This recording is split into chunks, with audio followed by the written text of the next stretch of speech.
Walang iya ka talaga, matanda ka. Hindi ka na nahiya. Hindi na nga tumatayo yung alam mo eh. Nagagawa mo pa talagang lumandi sa ibang babae. Saan ka ba kumukuha ng tigas ng mukha mo para gawin ng mga ganyang bagay? Ano ba pinagsasabi mo? Nagtanong lang yung babae sa akin kung saan yung tamang direksyon. Manahimik ka. Hindi mo na ako maloloko, no? Sa mga ganyang dahilan mo. Gasgas na yan. Ilang taon mo na ginagamit yan? Wala ka na bang ibang style, ha, Tonyo? Napakasira ulo mo talaga. Hindi ka na nahihiya. Pinag-uusapan ka na ng mga chismosa dito sa baryo natin. Isipin mo kung anong gusto mong isipin. Basta ako, wala akong ginagawa masama. Palagi ka na lang ganyan. Palagi ka na lang tamang hinala. Kung ano-ano na lang ang pinag-iisip mo. Sinasabi ko kasi sa iyo, tigilan mo nakakabasa ng mga libro na puro kabitan. Kaya nadadamay ang utak mo eh. Sinisisi mo pa ba yung pagbabasa ko ng libro? Wala namang kinalaman ng mga binabasa ko sa pagiging babaero mo. Bakit ba kasi hindi ka nalang umamin? Marami naman ang nakakalam na marami kang babae, Tonyo. Kahit na kailan talaga, napakasinungaling mo. Wala ko nga aminin dahil wala naman akong ginagawa masama. Sinungaling! Matanda kang sinungaling! Kung ako sinungaling, ikaw, suga pa sa pera. Anong sabi mo? O bakit, hindi ba? Hindi ba suga pa ka nga sa pera? Kapag ako may pera, gusto mo ibigay ko sa iyo. Pero kapag ikaw ang meron, ayaw mo akong hatian. Suga pa! Eh malamang, bakit kita hahatian eh? Alam ko naman kung saan mapupunta yung pera. Di ba nga sa babae mo? Kaya dapat lang napagdamutan kita ng pera dahil di mo naman gagamitin sa maayos. At yung pera mo, tama lang, naibigay mo sa amin ng anak mo dahil kami ang pamilya mo. Kapag nakapagtrabaho na si Edison, hindi na ako magbibigay ng pera sa iyo. Ang kapal naman talaga ng mukha mo. Obligasyon mo, ipapasa mo sa anak natin. Hoy, hindi natin pinagtapos ng pag-aaral yan para lang perahan mo. May sariling buhay ang anak natin at may sarili siyang pangarap. May mga gusto niyang mangyari sa buhay. At hindi niya magagawa yon kung lahat ng pera niya ay isusuporta niya sa atin. May trabaho ka, di ba? May trabaho ako. Kaya nating mabuhay nang hindi umaasa sa kanya. Kaya huwag kang makapal ang mukha mo dyan. Eh ano naman kung umasa ako sa anak natin, eh anak ko siya. Pinaaral ko rin yan. Wala ka talagang kwenta kausap kahit na kailan. Hindi ka talaga nakakaintindi kahit ipaunawa ko sa iyo. Malas ang babaeng nilalandi mo. Paangit ka na nga, inutil pa ang utak mo. Hoy, magdanda ka sa pananalita mo, ha? Eh ano, mananakit ka? Ha? Mananakit ka? Gusto mo yatang makulong eh. Baka nakakalimutan mo, ha? May kaibigan akong pulis.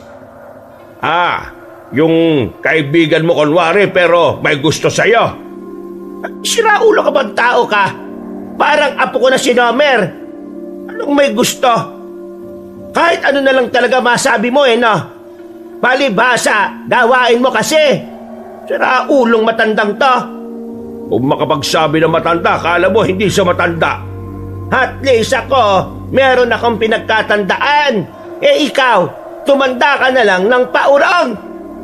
Ikaw sumusobra ka na, ha? Ha? Hindi ba kayo titigil?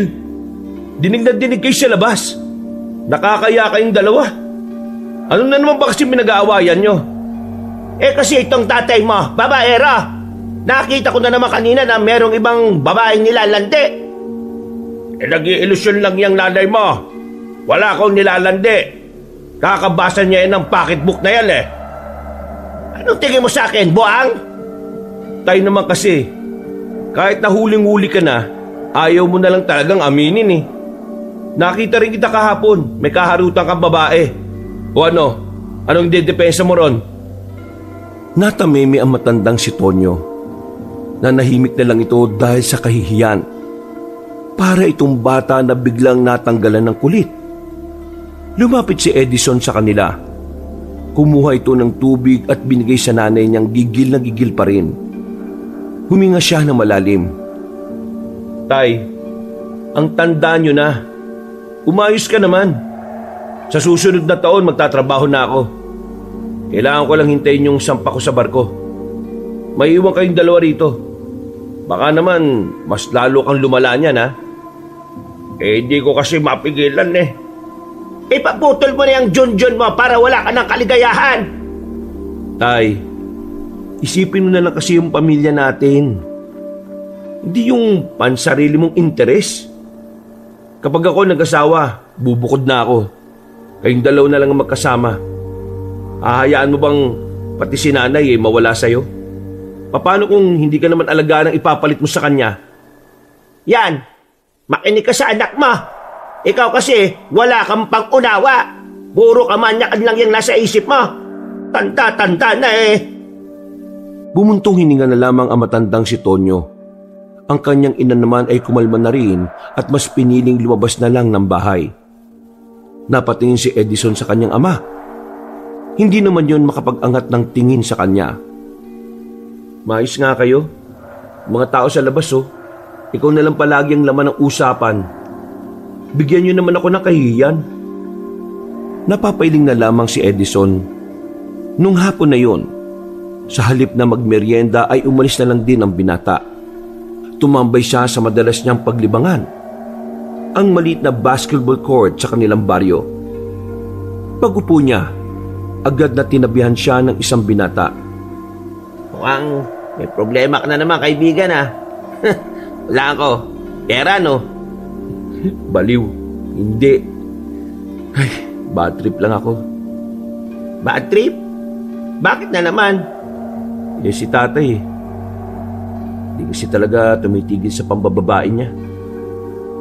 Alam mo, kung ano magandang gawin dyan, palayasin mo. Para maramdaman naman niya na mahirap mabuhay kung mag-isa. Doon niya mas mararamdaman na kailangan niya pala kayo. Hindi mapapalayas ni nanay yun. Mahal na mahal ni nanay yun eh. Yan ang gagawin niyo sa problema niyong yan. Palagi na kaya kayong pinag-uusapan sa palengke. Pinagsabihan ko na naman si tatay pero sana makinig siya. Huwag mo na nga muna isipin yan. Kumusta naman pala yung trabaho? Wala pa. Baka sa susunod na taon pa ako makakasampa. Pasalubong ah. Pasalubong na pinagsasabi mo dyan. Magtatrabaho ako, hindi mamamasyal. Ay, siya nga pala pre. Ano palang nangyari doon sa pamangkin ni Mang Esteban? Nakita ko kanina parang putlang-putla Tapos lantang-lanta. Dinala na nga yata nila sa ospital. Yun ba? Ganito kasi yan pre. Alam mo, sabi na matatanda sa amin, dapat daw di dinala sa ospital Ha? Bakit hindi dadalhin sa ospital? Di namatay yun. Kita mo naman yung itsura, parang hindi na gumagalaw Kaya nga daw hindi dapat dinala sa ospital. Kasi may posibilidad daw na aswang ang dahilan kung bakit nagkaganon ng pamangkin ni Mang Esteban. Binati raw ng aswang o pinaglaruan. Teka. Ano? Aswang? Seryoso ka ba? Oo, aswang. Hindi ka ba naniniwala sa aswang? Malamang hindi. Kung sa bagay, kasi ang tagal mo nga pala sa Maynila Pero, totoo yun pre. Nung nawala ka dito, madalas may nakikitang aswang sa gubat. 2 buwan pa lang kasi nung bumalik ka rito Pag tumagal, makakakita ka na rin dito. Ewan ko lang Hindi kasi talaga ako naniniwala sa mga ganyan Pero kung sakaling aswang nga ang may gawa nun, bakit naman gaganunin yung pamangkin ni Mang Esteban? Ano nga ang pangalan nun? Si Lito. Sabi kasi ng iba, maangas daw kasi si Lito Laging napapaaway kahit saan napapadpad. Pero aswang? Hindi ko talaga maisip Alam ko, sa comics lang yan Tsaka, panakot lang yan na matatanda dati, di ba? Hindi ka naman talaga maniniwala kapag hindi mo nakita, di ba? Hintayin mo na lang na ikaw mismo makakita. Wag na nga natin pag-usapan yan. Ang mabuti pa, puntahan na lang natin si Dada. Ang sabi nun kahapon manlilibre siya, di ba? Ay, oo nga no. Pero, hindi ka ba muna maglalaro? Laro muna tayo. Mas nagugutom ako. Tara na, mamburaot na muna tayo kay Dada. Binitiwan na muna ni Edgar ang bola at saka sabay na silang naglakad. Mga ilang sandali lang ay narating na rin naman nila ang bahay ng kanilang kaibigan. Madalas na mag-isa lang si Dada roon, kaya diretso pasok na sila sa bakuran. Nakita nila si Dada na nag-aayos ng bangko. Oh, ano na naman ba yan?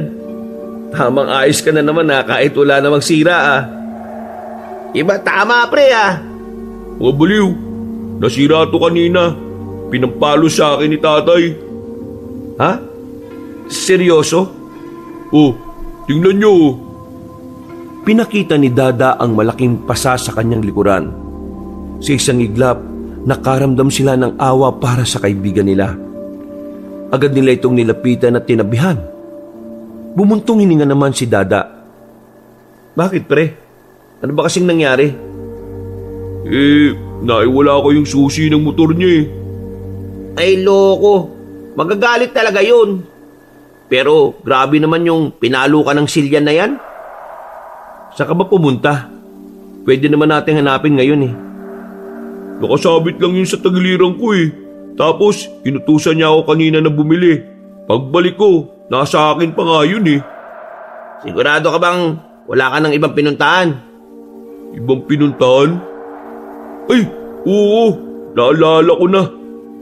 Kanina pala, kumuha ko ng dahon ng bayabas sa gubat. Panglanggas dun sa sugat ni nanay. Baka mamaya, dun mo naman pala naiwan yung susi. Tulungan ka na namin mahanap yun. Kawawa ka naman Dakong alas 5 ng hapon ay lumarga na ang magkakaibigan. Papunta sila sa gubat. Ang kaso nga lang, hindi nakabisado ni Dada kung saan siya napadaan. Kamot ulo siya habang naghahanap. Ang bihira. Dumilim na lang, wala pa tayong nakikita. Sana pala hindi lang isang flashlight ang nadala natin. Da, ang laki ng gubat no? Di mo ba talaga matandaan kung saan ka dumaan? Parang sa pagkakatanda ko kasi doon yun galing na nga tayo doon pre. Pero wala naman doon. Baka naman kasi hindi dito sa gubat na wala. Hindi, dito talaga yun. Nung umuwi ako galing dito, wala na yung susi Ay nako, aabutin tayo ng siyam-siyam dito. Ang dilim-dilim pa naman. Sa kanilang pagpapatuloy, hindi na nila namalaya na unti-unti na pala nilang nararating ang pusod ng kagubatan. Hindi nila alintana ang maaring panganib na kanilang haharapin. Ang tanging nasa isip lamang nila ay mahanap ang nawawalang susi. Pre, sobrang layo na natin.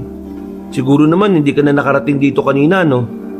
Ang bihira naman talaga, Libuti na kaya natin tong buong gubat. Sira ulo.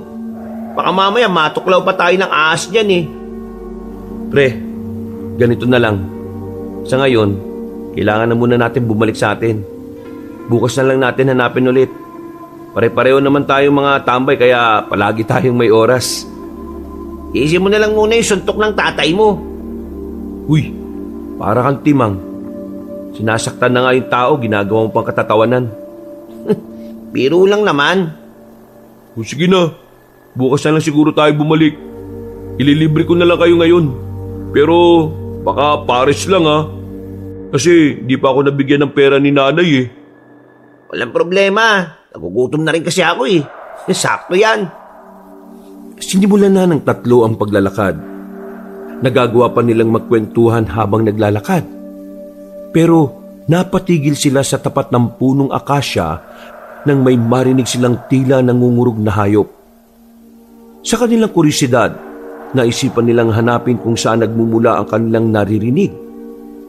Hanggang sa nakarating na nga sila sa maliit na abandonadong kubo. Tinutukan nila yon ng ilaw. Nakita nilang merong tao sa loob. Lumapit pa sila ng bahagya sa pagnanais na malaman kung sino ang naroon. Ilang saglit lang, nakita nila ang isang babae. Mahaba ang buhok nito. Meron nitong kinakain. Nang humarap ito sa kanila, kitang-kita nila ang duguan nitong bibig habang sa lapag naman, saka lamang nila napansin ang isang tao na wala ng buhay. Kinakaukaw ng babae ang tiyan ng biktima.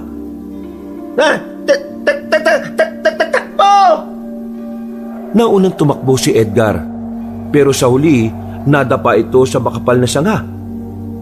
Agad na hinila ni Edison si Edgar. Si Dada naman, nauna na rin tumakbo. Nang bahagyang malayo na sila, ay saka pa lamang nila naisip na magpahinga. Hingal na hingal ang tatlo. Nakatago sila sa likuran ng malapad na katawan ng puno.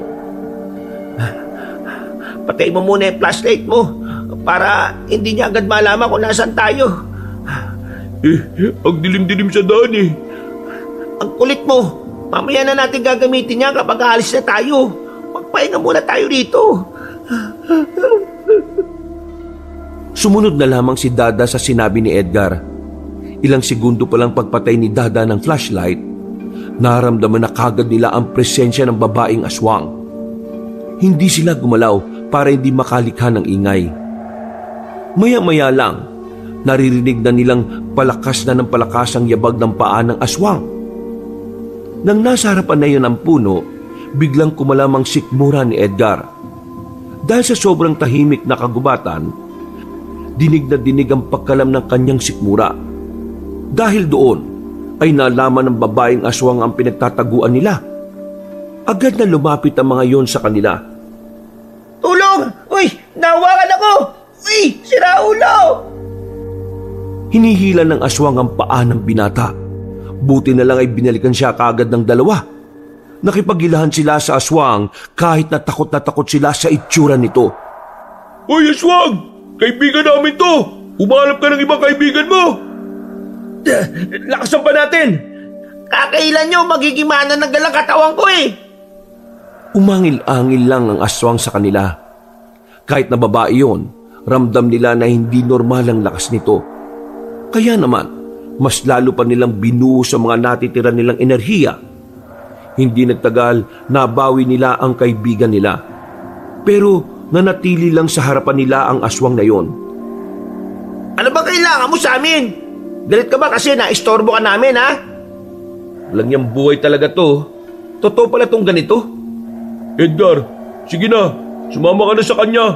Magsakripisyo ka na. Tarantado! Ginawa mo pa akong alay, ah.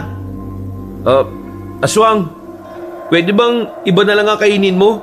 O kung pwede lang, wag na lang kami. Kakakain mo lang, di ba? Hindi ka ba nabubusog? Hindi nagsalita ang babaeng aswang. Pero si Dada, meron siyang naisip na ibang paraan. Bigla nitong binuksan ng flashlight at itinutok sa mukha ng aswang. Nang masilaw yon, ay hindi na nagdalawang isip si Dada. Sinuntok niya sa mukha ang babae kaya agad yung natumba. Takbo na! Kumaripas agad sila ng takbo habang ang babaeng aswang naman ay namimilipit pa sa sakit na mukha. Pero nang makalayo na sila, narinig nilang sumigaw ang babae. Nakakatakot ang sigaw na yon. Ramdam na ramdam nila ang puot at galit nito sa kanila. Bilisan nyo! Malapit na tayong makalabas ng gubat na to! Dali! Teka lang! Sinelas ko napigtal! Iwan mo na yan! 300 pesos to! Baliw ka ba? Mas malak kabaong, pre! Hinila na ni Edgar si Dada. At kalaunan nga lang din ay narating na nila ang kalsada. Nabawasan kahit na papano ang kanilang takot dahil may mga dumadaan pang sasakyan. Hingal na hingal sila habang nasa gilid sila ng kalsada. Lintik, munti ka na tayo ron, ha? Oh, di ba Edison? Sinabi ko na sa'yo na totoo mga aswang. Oh, naniniwala na ako. Ang tanong dito, bakit sila lumitaw ngayon? Eh di ba ang sabi na matatanda, matagal na silang wala sa probinsyang to? Saka na natin pag-usapan yan. Kailangan natin makalis kagad dito dahil baka kung ano mangyari sa atin dito. Wala silang sinayang na pagkakataon. Agad na rin nilang nilisan ng lugar na yon. Pagod na pagod sila nang makarating na sila sa baryo nila. Napaupo na lamang silang tatlo sa harapan ng bahay nila Dada. Mabuti na lang, wala si tatay. Pasensya na kayo ha. Di ko na yata kayo malilibre ng pares. Sarado na yun ngayon. Okay lang. Ang mahalaga naman ngayon nasa ligtas na kalagayan na tayo. Buti hindi nakakuha nun si Edgar. Kundi isang kwento na lang siya ngayon. Anong gagawin natin? Papaalam ba natin to sa barangay? Maniwala kaya sila sa atin? Di ba nung nakaraan yung tungkol sa pamangkin ni Mang Esteban, hindi rin naman sila pinakinggan kasi hindi naniniwala ang mga taga-barangay na may aswang. Ay, nako, tingin ko, wag na muna natin ipaalam sa iba kung ano man ang nakita natin. Magmumukha lang tayong siraulo Baka isipin pa ng mga taga-barangay nananakot lang tayo para wala na namang lumabas ng gabi. Awa si Edison. Ang inaalala ko lang naman kasi, baka mamaya niyan, hanapin tayo ng aswang. Kasi nakita niya mukha natin. Hindi kaya malagay na rin sa alanganin yung buhay natin? Huwag ka nga mag-isip ng ganyan. Baka mamaya malasin tayo. May alam akong panlaban sa mga aswang na yan Ano naman? Bawang. Tapos, haluan mo ng asin at suka, no? Sarap sausawa ng chicharon yan. Ano ka ba? Luma na yung bawang-bawang na yan. Sabi nila Aling Nori, hindi na raw tumatalab ang mga bawang sa aswang. Basta, wala na muna tayong pagsasabihan Sa ngayon, magpahinga na muna tayo. Nag-apiran pa ang tatlo na parabang walang nangyari. Naghiwa-hiwalay na rin sila ng landas ng mga sandaling yun. Pagdating ni Edison, inabutan niyang naghahain na ng pagkain ng kanyang ina. Ang tatay naman niya ay nililinis sa mga napaglutuan sa labas. Sakto. Eto, luto ng sinigang na bangos. Buti naman at tayo ang nagluto. Ngako, tatay mo nagluto niyan.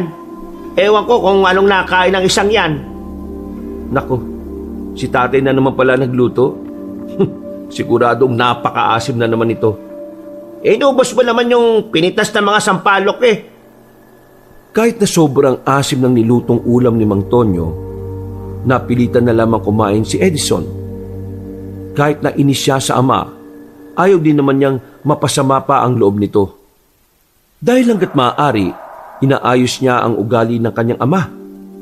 Makalipas ang ilang minuto, ay natapos na rin ang kanilang hapunan. Himulang hindi nagsagutan sa pagkainan ng mag-asawang Tonyo at Eva. Sige nanay, ako nang bahala rito. Magpahinga na ho kayo. Sigurado ka ba? Opo naman. Wala pa naman akong ginagawa sa buhay kaya lahat ng gawaing bahay, pwede ko namang gawin. Pero wag ka masyadong mabagabag anak Hindi kita minamadaling kumita ng pera. Hanggat maaari, gusto ko munang ma-enjoy mo yung buhay ng isang binata na wala pang iniisip na responsibilidad. Para bago mo man lang pasukin ang realidad naranasan mo makapag-relax at makapagpahinga.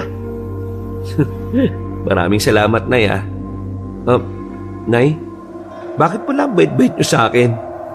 Nung nag-aaral ako sa Maynila, lagi kayong galit kapag nag-uusap tayo sa tawag.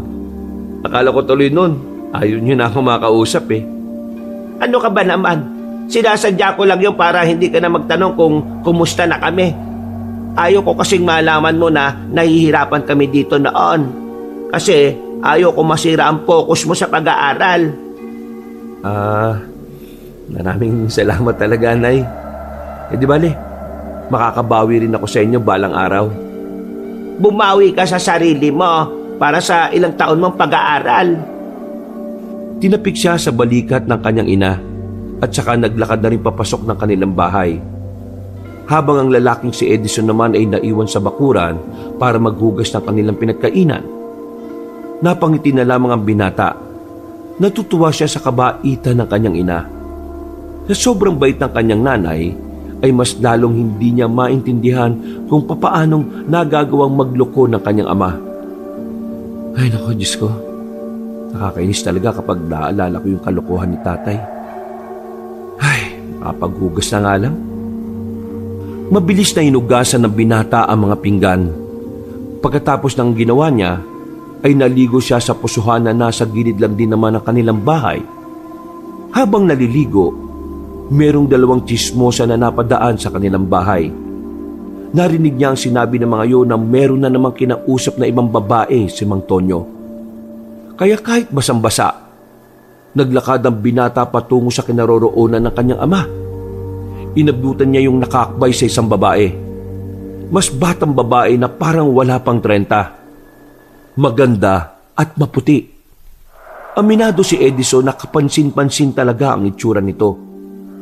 Tay, anong ibig sabihin na naman ito? Gulat na gulat ang kanyang ama. Napabitaw agad ito at saka umalis sa kinauupuan. Nagtinginan din naman ang lahat ng nasa bilyaran. Pero walang pakialam si Edison. Masyado na siyang nababana sa kanyang ama. Anak, dito tayo mag-usap. Oh, ano na naman ang idadahilan nyo?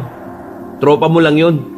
O baka sabihin mo sa akin na ayos lang akbayan yun kasi may lawit. Loko ka. Hindi yung bakla. Yun nga ang punto eh. Nang bababae ka na naman.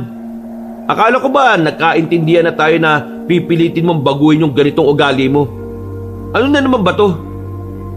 Kung hindi ko pa maririnig sa iba, hindi ko rin talaga malalaman eh ano. Kasi mahirap talaga eh. O anong gagawin natin ngayon? Palalayasin nyo na ba ako? Malaki naman ang ambag ko sa bahay ah. Nasa katinoon pa ba ang utak mo, Tay? Kailan ka ba pinalayas si nanay kahit na tinatarantado mo siya? Kung balik rin kaya natin ng sitwasyon, ikaw ngayon ang lokohin ni nanay, anong mararamdaman mo? Hindi nakapagsalita ang matandang lalaki. Kagaya ng dati kapag wala na itong masabi, yumuyuko na lamang ito. O di ba? Di ka rin makapagsalita? Alam mo, Tay, ang hirap mo nang intindihin eh. Sobrang hirap mo nang pakisamahan. Anak, wag mo ako matawag-tawag na anak hanggat hindi mo inaayos tong problemang to. Sabihin mo to kay nanay ah. Kung hindi, ako magsasabi nito sa kanya. Bago umalis ang binatang si Edison, sinulyapan niya pa ang babae na nakaupo sa bilyaran. Nakita niyang nakangiti rin yun sa kanya. Sa pagkakaalam niya, ibang babae na naman ito. Hindi ito pamilyar sa kanya. Sa isip-isip ng binata, baka yun na ang kabit ng kanyang ama na naririnig niya sa kwento ng mga tsismosa. Kinaumagahan, nagising ang binatang si Edison dahil sa mga ingay na naririnig niya. Kaya naman, wala siyang ibang magawa kundi ang bumangon. Pagtingin niya sa orasan, 9:00 na rin ng umaga. Mabuti naman at nagising ka na. Magpapasama sana ako sa iyo kung wala ka lang namang gagawin ngayong araw eh. Wala naman, Nay. Pero saan ba tayo pupunta? Kukunin ko lang yung 3 bote ng honey na binili ko sa kaibigan ko. Sa kabilang baryo pa kasi yun eh. Alam mo naman minsan, sumasakit ang paa ko kakalakad. Magpapabot ako sa iyo. Kaya mo ba ako? Ano ko ba naman, Nay? Pinibiro lang kita. Ikaw talaga oh. O sige na, mag-almusal ka na at magbihis pagkatapos. Aalis ka agad tayo bago ang pananghalian para maaga tayo makabalik. Ikaw, anak, meron ka na bang natitipuan na babae? Po? Natitipuan? Wala ah. Kilala mo naman ako, Nay. Mataas ang standards ko pagdating sa babae. Kapag kaya ka na nilang higitan, yun na ang hinahanap ko. Pampihira ka. Ako ba talagang ginawa mong halimbawa ah? Siyempre naman, Nay. Ayaw ko naman maghanap ng babae na basta-basta lang ano. Basta anak, sa oras na maisipan mo ng bumukod, ayos lang naman kami. Huwag mo kaming intindihin ng tatay mo. Ito naman si nanay. Kung magsalita parang hindi na kami magkikita. Maaga lang ako nagsasabi. Alam mo naman na hindi naman natin hawak ang buhay. Sus, mamimiss mo lang ako eh. Siya nga pala anak. Ikaw ba at ang kaibigan mo napapatpad sa gubat? Gubat? Hindi naman. Pero minsan nga lang pala. Bakit yun naman naitanong, Nay? Si Kumaring Gemma kasi may kinwento sa akin. Yung pinsan kasi ng asawa niya pinatay ng aswang. Nang marinig ni Edison ang salitang iyon mula sa kanyang ina, agad niyang naalala ang aswang na nakita nila sa kagubatan. Biglang nagtindigan ang kanyang balahibo. Hindi na niya mapigilan na kanyang sarili na hindi kabahan. Bumuntong hininga si Edison at napansin naman yun ng kanyang ina. May problema ba? Wala naman, Nay. May naalala lang ako pero wala naman yun. Tungkol naman po sa aswang na sinasabi ni Aling Gemma, nahuli na po ba yung aswang? Hindi. Mahirap naman daw kasi hulihin ng mga aswang eh. At saka wala namang huhuli doon. Halos lahat ng tao sa kanila mga takot sa aswang. Ay nako, dapat kasi talaga kung may aswang, ang mga tao hindi duwag. Mas lalo kasing tumatapang ang mga aswang na yan kapag ang mga tao hindi nagpapakita ng tapang. Ganun po pala yun? Nang makaramdam na ng init ang mag-ina, ay pansamantala na muna silang nagpahinga sa dilim ng puno. Nilabas na ni Aling Eva ang kanyang pamaypay. Habang nasa gilid sila ng daan, isang matandang lalaki ang nakita nilang naglalakad. Meron itong bitbit na tungkod na kasing tangkad din ito. Mahaba na ang bigote at balbas. Kulay puti na rin. Kung titingnan, masasabi kaagad ni Edison na nasa 60 na ang edad nito. Nay, tingnan niyo yung matanda oh.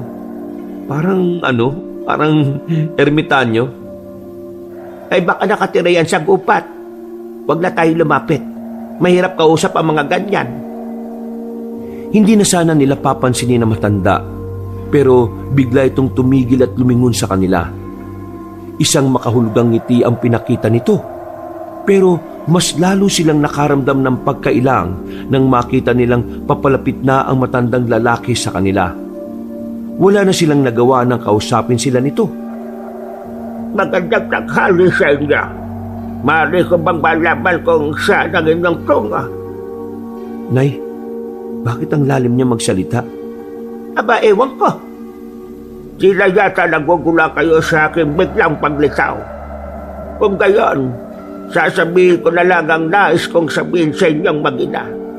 Lalong-lalo na sa iyo, Eva. Ay, teka. Paano mo naman ako nakilala? Ang aking pagkakakilanlan ay hindi na mahalaga. Dahil ang mahalaga sa mga sandaling ito ay ang kaligtasan niyong dalawa.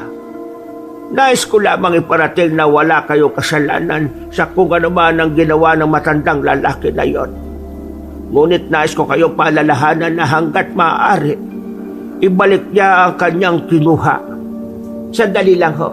Sino ho ba ang tinutukoy ninyo? Pinaibig niya ang isang prinsesa at kinuha niyang itim na bato dahil ang kanyang akala ay maaari itong ipambili. Ngunit ang itim na bato na iyon ay sadyang makapangyarihan.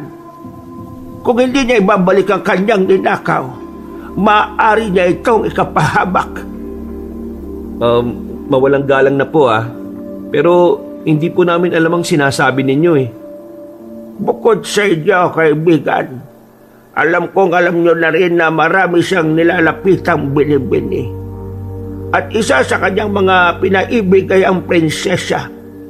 Ang prinsesang natapos ang buhay nang dahil sa kanyang pansariling hanggarin. Ibalik niya ang kanyang kinuha. Sino po ba kasi kayo? Isa akong manlalakbay na ang hangarin ay magbigay babala sa mga tao. Alam ko ang mga nangyayari. Nakikita ko ang kapahamakan. Medyo nakakaramdam na ng kilabot ang mag-ina ng mga sandaling yon. Kaya naman naisipan na nilang umalis doon. Naglakad agad sila at hindi na kinausap pa ang matanda. Habang papalayo sila, nakita nilang nakatingin pa rin ang misteryosong matanda sa kanila. Pambirang taong yun. Ano ba pinagsasabi niya, Nay? Umuwi na muna tayo ngayon. Nay, ang layo na ng nilakad natin. Kailangan ko makausap ang tatay mo. Malakas ang kutob ko na siya ang tinutukoy na matandang yon. Mararamdaman ang galit sa tinig ng matandang babae. Wala nang nagawa ang binatang si Edison nang makasakay na ang kanyang ina. Na kung tutuusin ay pwedeng-pwede naman nilang lakarin pabalik. Pero dahil atat na atat ng awayin ni Aling Eva ang kanyang asawa, wala na itong sinayang na oras. Nasaan na yung hanibe? Umamin ka sa akin, Tonyo. Umamin na alin? Kunwari ka pa. Aminin mo na ang ginawa mo kasalanan. Napatingin na matandang si Tonyo kay Edison. Tila ang pagkakaunawa ng matandang lalaki ay ang tungkol sa babaeng kaakbay nito. Pero iba naman ang tinutukoy ni Aling Eva. Umamin ka na kasi. Aamin ka ba o tatagayin kita ng itak? Oo na, aamin na ako. Kahapon, meron akong kasamang babae sa bilyaran. Kakbay ko siya. Ha? Yung babaeng yon, siya yung lehitimong kabit ko. Tila gumuho na ang mundo ni Aling Eva nang marinig yon.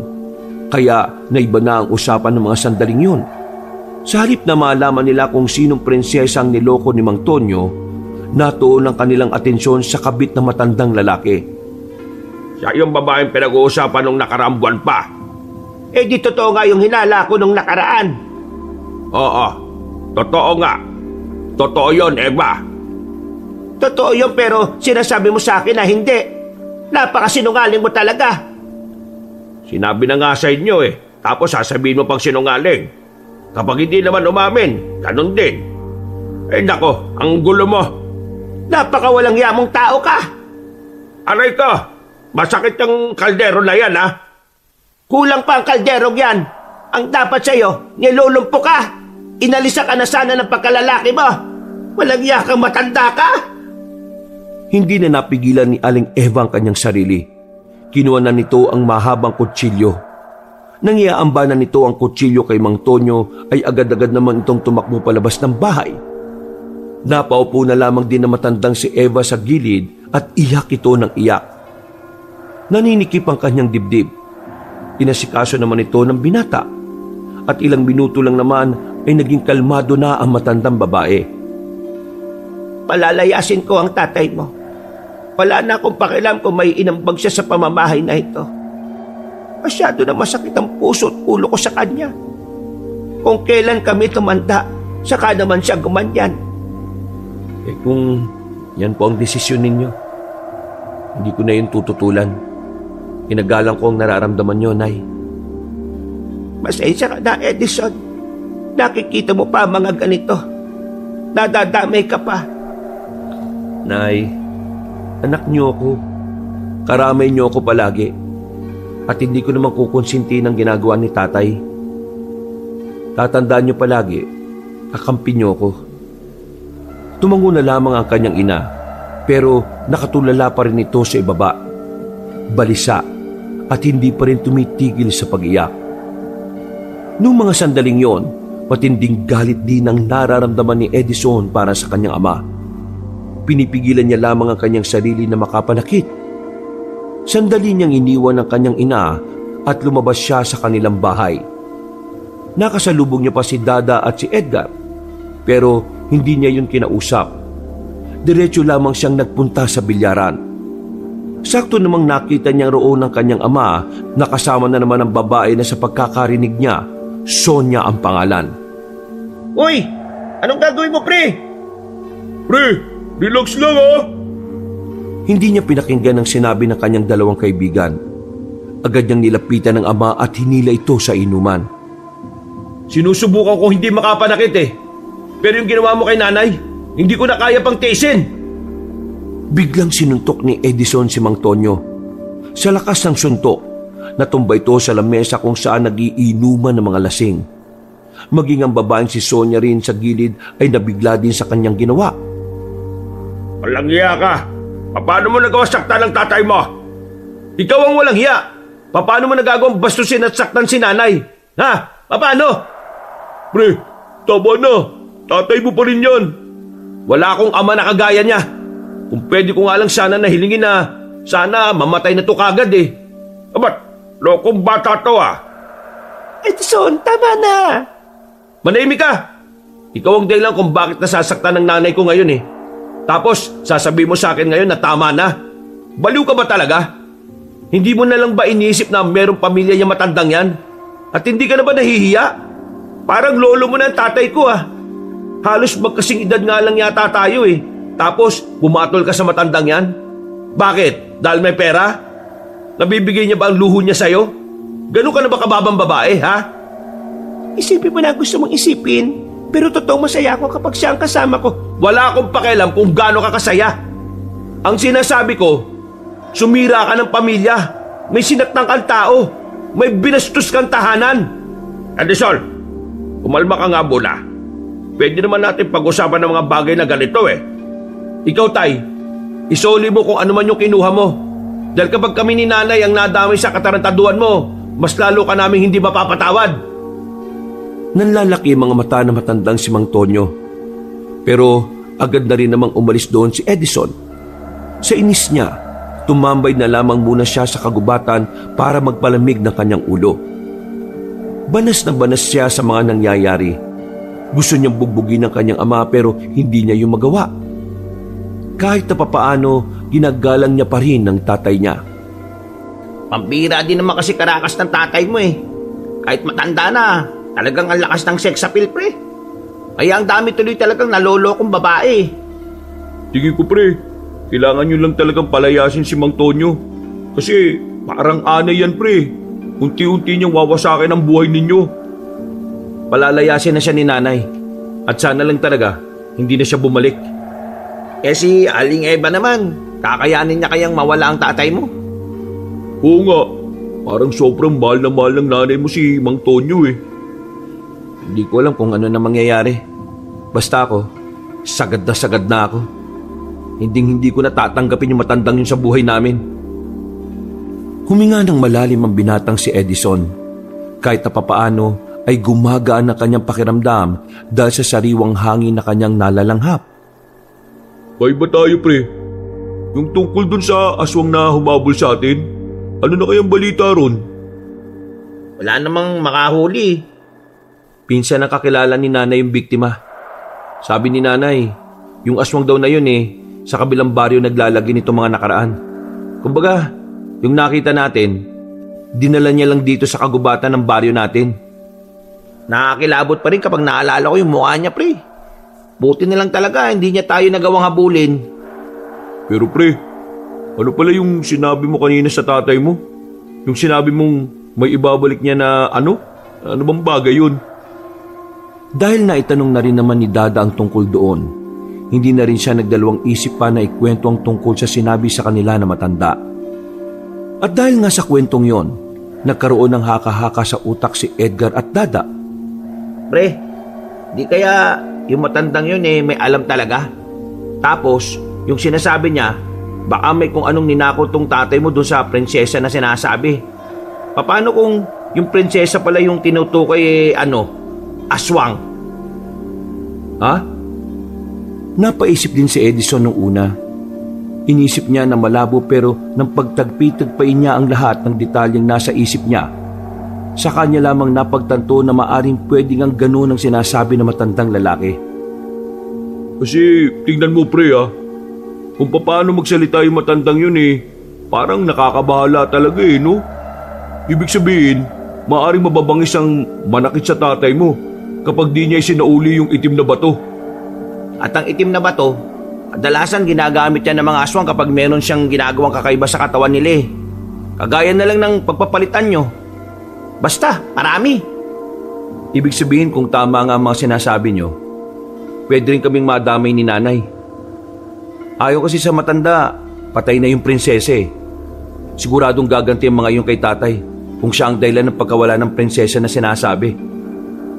Nagkatinginan ng tatlo sa mga pumapasok na ideya sa utak nila. Nagdudulot ito ng kakaibang kaba.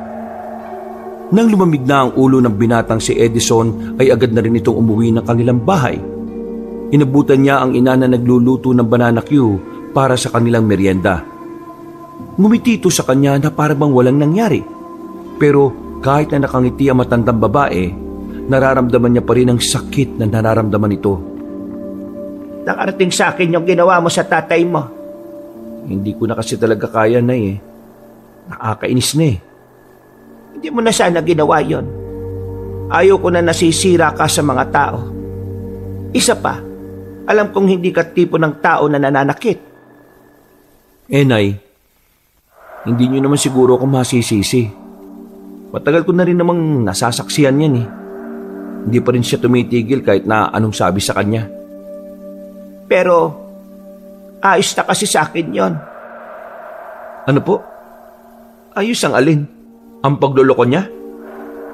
Matagal ko naman ang nararamdaman na ang tatay mo. Gusto niya na sa iba. Ako naman, inihahanda ko na ang sarili ko sa mga ganitong klase ng pangyayari. Tanggap ko na ngayon. Nauunawaan ko na hindi lahat ng bagay ay maibibigay ko. At kung sa iba niya nararamdaman yon, hahayaan ko na lang siya. Kaya lang naman ako nagagalit dahil ayaw ko ng pinagmumukha kong tanga. Gusto ko na inaamin sa akin. Ngayong inamin naman niya na sa akin, ayos na ako. Sisimulan ko na lang mamuhay na ikaw na lang ang iniisip. Walang salitang lumabas sa bibig ni Edison. Naramdaman na lamang niyang tumutulo na ang kanyang luha. Hindi dahil sa lungkot na sira na ang kanyang pamilya, kundi dahil sa kung papaano sinasakripisyo ng kanyang ina ang nararamdaman nito para sa ikasasaya ni Mang Tonyo. Anak, may mga bagay na kailangan mo na lang talagang tanggapin. Sa buhay, kung ano yung may magandang dulot sa iyo, doon ka dapat nakatuon. Sa buhay ko, ikaw yon at hindi ang iyong ama. Kaya naman, sa iyo ko na lang itutuon ang atensyon ko. Kahit na anong maitulong ko, gagawin ko para lang maging masaya tayong dalawa. Huwag kayong mag-alala, Nay. Hahanap ako ng ibang trabaho na kung saan magkakasama pa rin tayong dalawa. Paano ang pagbabarko mo? Hindi ba pangarap mo ang maging seaman? Ang pangarap ko na po ngayon ay mas makasama pa kayo ng mas matagal. Hindi na napigilan ng binata ang kanyang sarili. Niyakap na niya ang kanyang ina. Noong mga sandaling yon, ay nararamdaman niya ang kaginhawaan.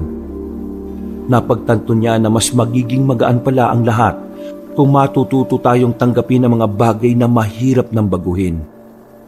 Nung gabing yon, Sigurado ka bang ayos ka lang? Ayos lang naman pre kung iiyak ka sa amin. Hindi ka naman namin huhusgahan eh. Ang sabi nga nila, ang pag-iyak para ding pagtawa. Pinapakita mo lang kung anong tunay mong nararamdaman. ayos na ako. Maraming salamat sa concern niyo, ha. Alam niyo, napagtanto ko lang din kasi minsan, kaya pala tayo nahihirapan dahil sa pag-asa na parang ilusyon na lang sa buhay natin. Pag-asa na ilusyon? Ano yun? Ang ibig kong sabihin, umaasa pa rin tayo sa isang sitwasyon na alam naman nating matagal nang wala. Yung dahil lang sa mga alaala, kaya akala natin may sasalba pa. Tinanggap ko na lang na hindi na talaga magbabago si tatay. Kaya eto, magaan na rin ang pakiramdam ko. Si nanay rin ganun rin. Ama nga sinasabi nila, no? The best way to feel better is to accept the truth. Tama ba yung English ko? Ewan ko sa'yo.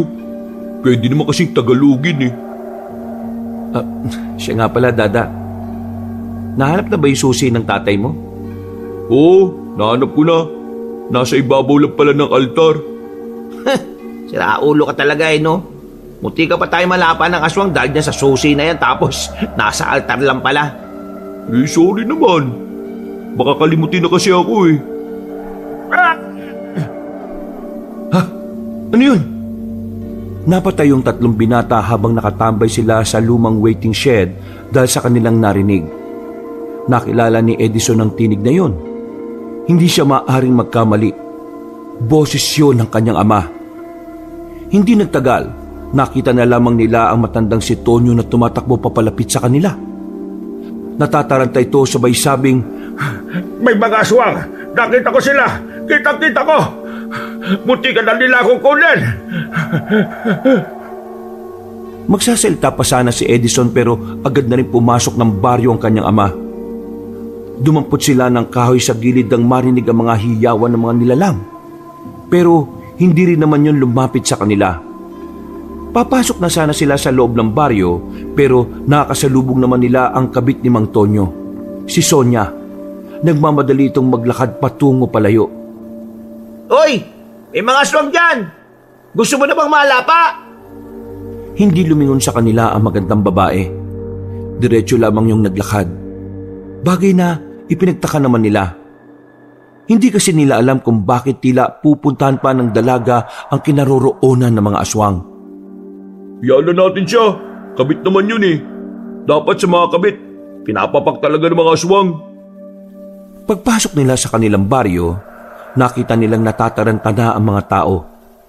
Naikalat na kasi agad ni Mang Tonyo ang masamang balita. Madali itong nagdulot ng katatakutan sa mga tao. Umina muna kayo sa inyo. Aasikasuhin ko lang si nanay.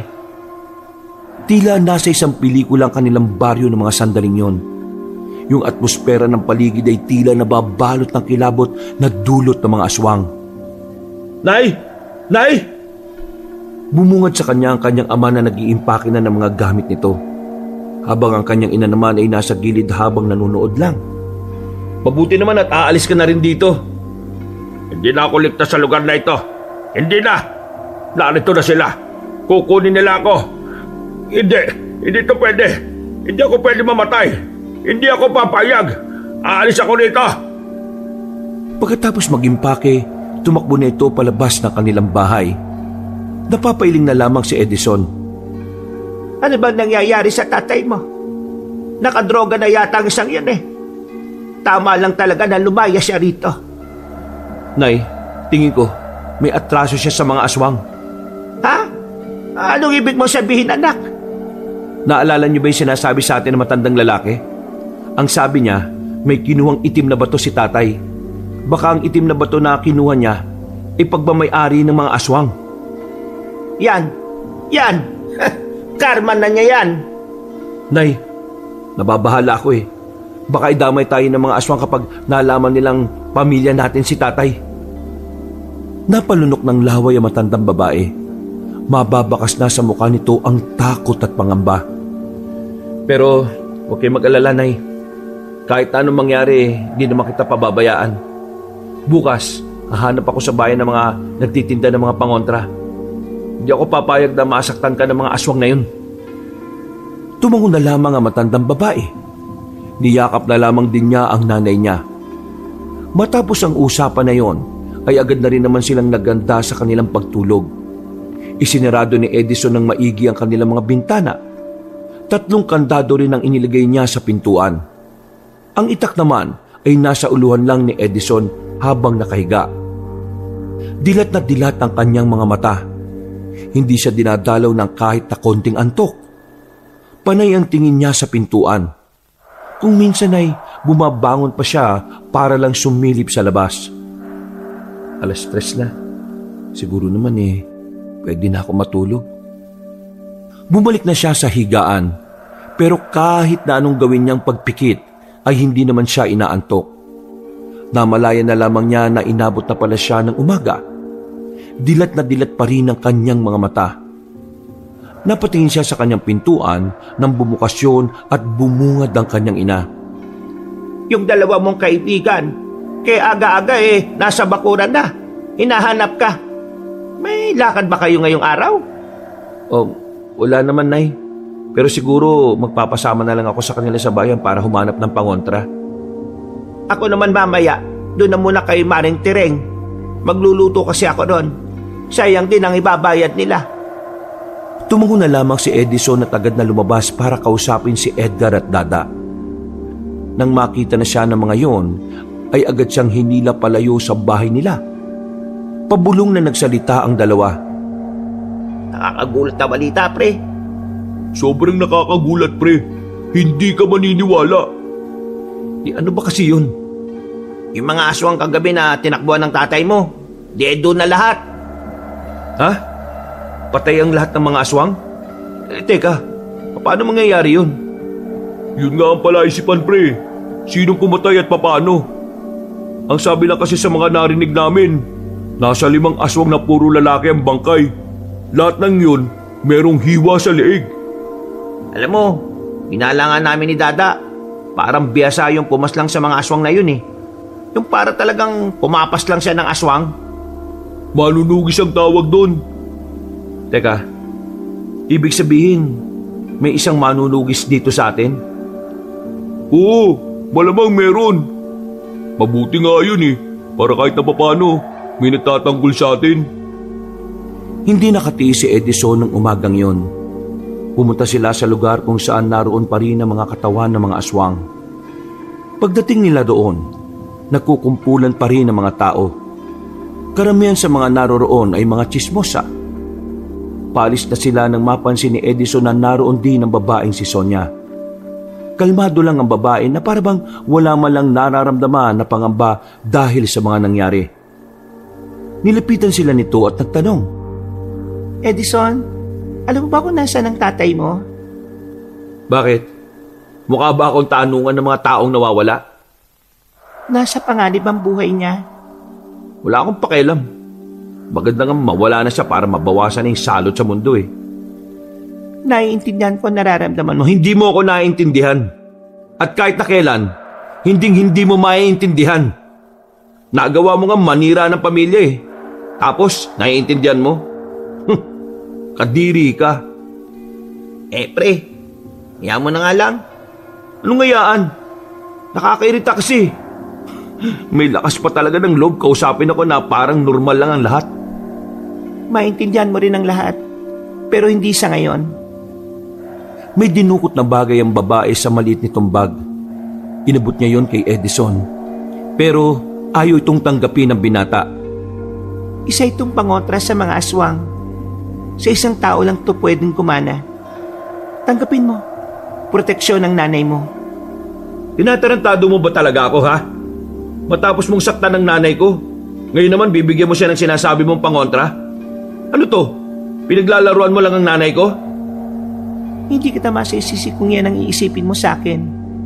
Pero kung gusto mo magkaroon ng proteksyon ng nanay mo, tanggapin mo ito. Tingin mo ba magtitiwala to sa'yo? Hindi ka nga kilala na kaibigan namin eh. Wala kaming idea kung ano ka at kung bakit may alam ka sa mga aswang. Wala na akong panahon para magpaliwanag pa. Eto, kunin nyo na. Sa palitang inilagay ni Sonia ang kwintas sa palad ni Edgar. Agad na rin naman itong umalis matapos nun. Lalo namang nakaramdam ng inis si Edison. Pero kalaunan ay kumalman na rin naman siya. Pre, anong gagawin ko rito? Tapon mo. Baka mamaya may kamalasang pangdalayan. Hindi ako magtitiwala sa taong sumira ng pamilya namin. Samahan niyo na nga ako sa bayan. Kailangan natin makabili ng mga pangontra. Hindi natin alam kung kailan darating ang mga aswang na yun. Nauna nang naglakad ang binata. Pumunta sila sa bayan. Nilibot nila ang buong lugar. Kahit sa kasulok-sulukan ng mga iskinita ay pinapasok na rin nila. Pero sa kasamaang palad ay wala naman silang napala. Hindi pa ba tayo kakain? Kanina pa ako nagugutom eh. Ikaw may pera dyan eh. Bakit hindi ka bumili? Ayaw niyo tumigil sa paglalakad eh. Pakiusap, pahinga muna tayo. Oy, Edison, bumalik ka nga rito. Kain muna daw tayo. Ha? Kain? O sige. Meron silang nadaanan ng malaking karinderya. Pumesto sila sa bandang gilid. Akong bahala. Pili na kayo na kakainin. Ako, kahit na alin. Paano yan? Wala tayong nahanap na pangontra. Anong gagawin natin? Kailangan ko lang ng mapagtatanungan kung saan makakakuha ng pangontra. Makakahanap din tayo niyan. Tiwala lang. Ilang minuto pa ay dumating na rin ang kanilang pagkain.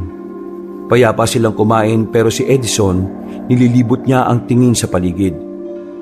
Dahil sa mga nangyayari, pakiramdam niya ay may mga aswang palagi sa paligid. Nakauwi naman sila ng payapa ng mga sandaling yon. Bigo sila sa kanilang lakad. Pero hindi pa rin napanghihinaan ng loob ang binatang si Edison. Kailangan niyang protektahan ng ina. At gagawin niya yon kahit na itaklang ang kanyang sandata. Kinagabihan, hindi ba bumalik dito yung magaling kong ama? Hindi. At bakit mo naman naitanong? Akala ko ba ayaw mo na siyang narito? Nakausap ko yung Sonia, yung kabit ni tatay.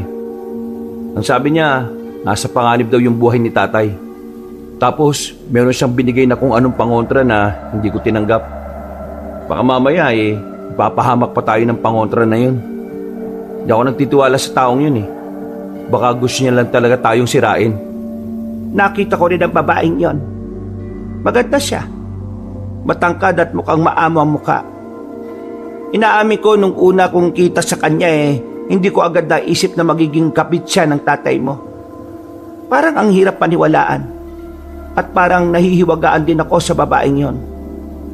Parang meron siyang itinatago. Misteryoso ang katauhan niya para sa akin. Nay, huwag niyong sabihin na nakakalimutan niyo nang siya ang sumira sa pamilya natin. Hindi ko naman nakakalimutan. Pero mas hindi ko nakakalimutan na ang ama mo ang punot dulo ng lahat ng ito. Sige na, tapusin na lang natin itong kinakain natin.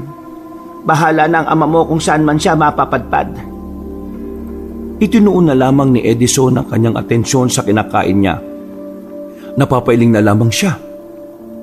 Hanggang sa mga sandaling yung kasi, mainit pa rin talaga ang ulo niya sa babaeng si Sonia. Kahit na kailan, hindi niya mapapatawad ang babaeng yon. Nakakainis. Hindi na naman ako makatulog. Magdadalawang araw na akong walang maayos na pahinga. Bumuntong hininga na lamang ang binatang si Edison. Babalik pa lang sana siya sa higaan nang marinig niyang may mga kumakaluskos sa labas ng kanilang bahay. Nagising din ang kanyang ina dahil sa mga tunog na yun. Sumilip ang binatang si Edison sa maliit na siwang sa bintana. Wala siyang nakikita sa labas. Pero malakas ang kutob niya na naroon lamang ang mga nilalang. Kaya naman hindi siya naging kampante. Nay, dadaan tayo sa silong. Aalis na muna tayo ngayong gabi. Hindi ba delikado kung lalabas tayo? Mas delikado kung nandito tayo. Dahil anumang oras pwede nila tayong pasukin. Wala na silang sinayang na oras.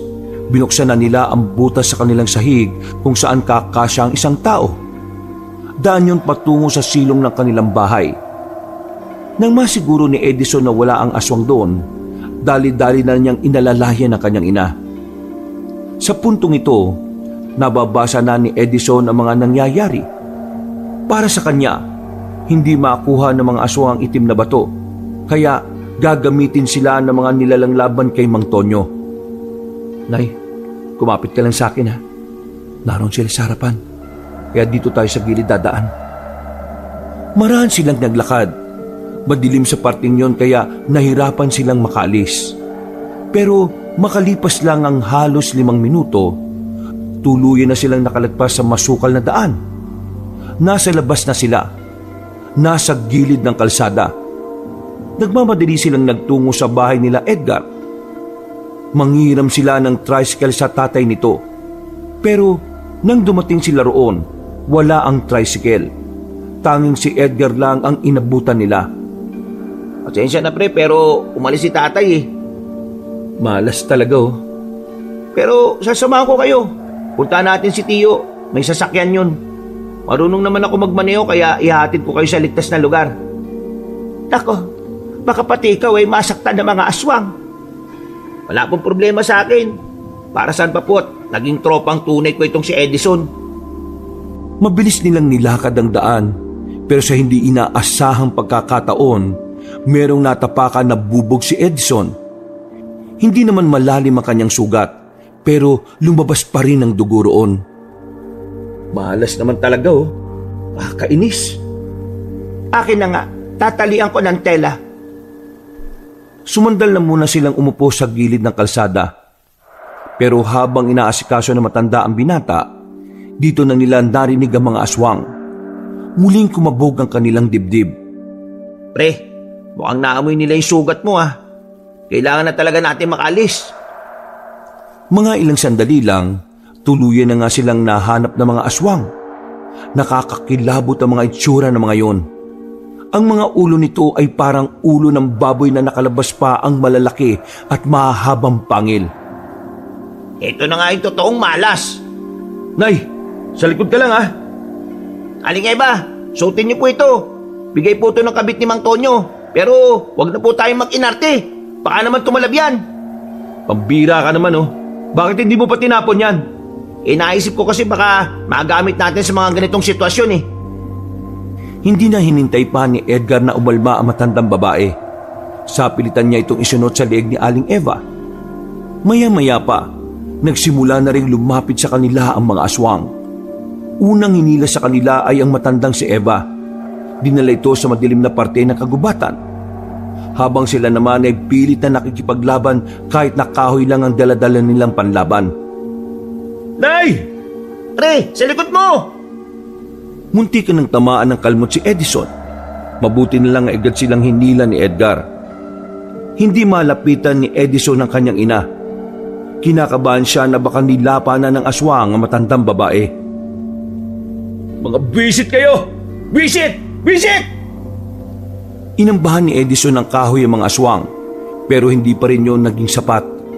Hanggang sa dumating na nga ang puntong napaupo na lang sila dahil wala na silang kayang gawin. Marahan silang nilapitan ng mga aswang. Buong akala nilang dalawa ay katapusan na ng kanilang buhay. Pero biglang dumating ang babaeng si Sonia. May daladala itong espada na kulay ginto. Nanlalaki ang mga mata ng magkaibigan nang makita kung papaanong pinagpapapaslang ni Sonia ang mga nilalang. Hindi man lang umuubra ang mga yon kahit nasa 7 aswang yon. Ayos lang ba kayo? Hindi nakapagsalita ang dalawang binata. Mas nauna ang kanilang paghanga at pagkabigla. Tila ibang babae ang nasa harapan nila ngayon. Para bang isang mandirigma at totoong manunugis ng aswang. Tinuri ng babae isa-isa ang mga aswang kung wala nang huminga sa mga yon. Nang masigurong patay na ay nilapitan sila nito. Ayos lang ba kayo? Wala bang nasaktan sa inyo? Teka, totoo ba talaga ang nakikita naming pinaslang mo yung 7 aswang? Oo, pinaslang ko nga sila. Sabi mo nga sa amin, ikaw rin ba yung pumaslang doon sa mga aswang nitong nakaraang gabi? Ako nga rin ang pumaslang doon. Sino ka ba talaga? Pag-uusapan natin ang bagay na yan mamaya. Sa ngayon, kailangan na muna nating umalis. Sandali lang, si nanay. Nagmamadaling bumangon ang lalaki. Pero bago pa man siya makalapit sa halamanan, lumabas na roon ng kanyang ina. Diyos ko, ang dami namang nakaharang dito. Nay, ayos lang kayo? Hindi ba kayo sinaktan ng aswang na yon? Hindi niya ako nasaktan. Natakot sila nung makita nilang suot ko yung kwintas na ito. Agad na napatingin si Edison sa babaeng si Sonia. Hindi siya makapaniwala na totoong epektibo ang pangontrang yon. Ang pangontrang yan ay gumagana lang ng halos 72 oras. Makakaramdam ng kakaibang paso ang sinumang aswang na magtatangkang humawak sa kanya. Sabihin mo nga sa akin, ano ba talagang kailangan mo sa amin? Pare, kalma. Tinulungan niya na nga tayo eh. Wala akong pakialam. Ang gusto kong malaman ay kung bakit niya ito ginagawa.